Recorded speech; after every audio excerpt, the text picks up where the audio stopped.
দর্শক, golden physiotherapy and rehabilitation সেন্টারের পক্ষ থেকে আপনাদেরকে জানাচ্ছি আন্তরিক শুভেচ্ছা এবং অভিনন্দন। আজকে যে টপিকসটা নিয়ে আলোচনা করব সেই টপিকসটা একেবারে ডিফারেন্ট একটা টপিকস। সেই টপিকসের নাম হচ্ছে সার্ভাইকেল রিব। এটা হাড়ের জন্মগতভাবে একটা সমস্যা বা কন্ডিশন। আমাদের ঘাড়ের নিচের দিকে যদি একটা এক্সট্রা হাড় বা অতিরিক্ত একটা হাড় গঠন হয়, সেক্ষেত্রে আমাদের ঘাড়ে প্রচুর পরিমাণে ব্যথা হয় এবং ব্যথাটা আমাদের হাতের দিকে নামে। এই ব্যথা হাতের দিকে নামার সাথে সাথে আরো কিছু সমস্যা দেখা দেয়। সেই সমস্যার মধ্যে হচ্ছে যে আপনার হাতটা ঝিনঝিন করতে পারে, শিরশির করতে পারে এবং অবশ অবশ লাগতে পারে। এই যে এক্সট্রা হাড় গঠন হয়, এই এক্সট্রা হাড় গঠন হওয়ার কারণে আপনার ঘাড়ে যে মাংসপেশি রয়েছে সেই মাংসপেশিতে প্রচুর পরিমাণে চাপ প্রয়োগ করে, যে কারণে আপনার অনেক বেশি অস্বস্তি লাগবে এবং অনেক বেশি ব্যথা অনুভূত হবে এবং খোঁচানোর মতো একটা অনুভূত হবে। মনে হচ্ছে যে কিছু দিয়ে আমাকে খোঁচাচ্ছে ঘাড়ের যে মাসেলগুলা, সেই মাসেলগুলোতে। সবচেয়ে ইন্টারেস্টিং বিষয় হচ্ছে যে এটা বেসিক্যালি জন্ম থেকেও যদি সমস্যাটা থাকে, আপনি যখন দৈহিক বৃদ্ধি হবে কোনো একটা সময় থেকে এই ব্যথাটা অনুভূত হতে পারে এবং এই সমস্যাটাকে ফাইন্ড আউট করার জন্য সর্বপ্রথম আমাদেরকে একটা এক্স-রে করতে হয়। সেই এক্স-রে করে দেখতে হয় যে আমাদের এই হাড়টা কতটুকু বেড়েছে। এই কন্ডিশনকে আমরা বলি cervical rib condition, cervical rib syndrome. এই সার্ভাইকেল রিব সিনড্রোমের মধ্যে সবথেকে গুরুত্বপূর্ণ বিষয় হচ্ছে যে এক্স-রেতে দেখতে হবে যে এই হাড়টা কতটুকু বেড়েছে। এই যে আমরা একটা ডেমো যদি দেখি, আমাদের এটা হচ্ছে আমাদের বার্টিবা। হ্যাঁ, এটা হচ্ছে আমাদের সার্ভাইকেলের যে রিব রয়েছে, বার্টিবা রয়েছে 1 2 3 4 5 6 7।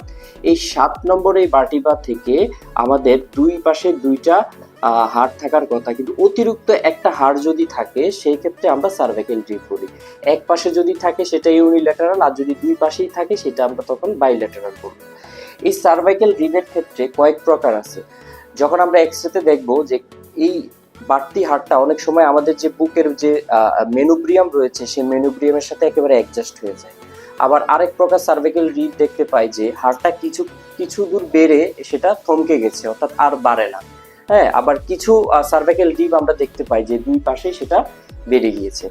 এই সার্ভাইকেল রিবের ক্ষেত্রে সব থেকে যে গুরুত্বপূর্ণ বিষয় সেটা হচ্ছে যে যেই জায়গা দিয়ে আপনার এই হাড়টা বেড়ে গেছে সেই জায়গা দিয়ে কিছু গুরুত্বপূর্ণ আমাদের নার্ভ, কিছু আর্টারি, কিছু ভেইন অর্থাৎ রক্তনালী এবং কিছু ইম্পর্টেন্ট কিছু নার্ভ আছে যেটাকে আমরা ব্রাকিয়াল প্লেক্সাস বলি। সেই ব্রাকিয়াল প্লেক্সাসটা আমাদের এই জায়গা দিয়ে গেছে, যে কারণে এই হাড়ের কারণে প্রত্যেকটা জিনিস অর্থাৎ এই নার্ভ এবং রক্তনালী, ভেইন, আর্টারিগুলো হচ্ছে যে চাপ খেয়ে থাকে, অনেক বেশি কম্প্রেশন হয়।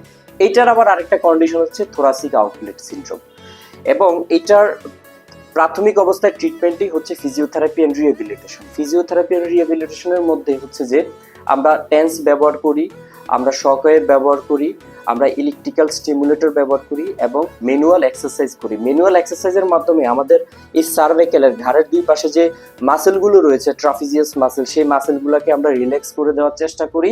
যখন আমরা রিল্যাক্স করে দিই তখন হাড়ের উপর যে চাপটা রয়েছে সেই চাপ বা কম্প্রেশনটা আস্তেই কমে যায়, ধীরে ধীরে কমে যায়। তখন রোগী আরাম বোধ করে এবং বাসায় আমরা কিছু অ্যাডভাইস দিয়ে দিই ব্যায়াম করার জন্য। সেই ব্যায়াম বা এক্সারসাইজ গুলো করলে রোগী অনেক বেশি হেলদি ফিল করে। সব থেকে আরেকটা ইম্পর্টেন্ট বিষয় সেটা হচ্ছে যে আমরা যদি গরম পানি সেক দিতে পারি, হট কম্প্রেশন দিতে পারি, সেই ক্ষেত্রেও কিন্তু রোগী অনেক বেশি আরাম বোধ করে।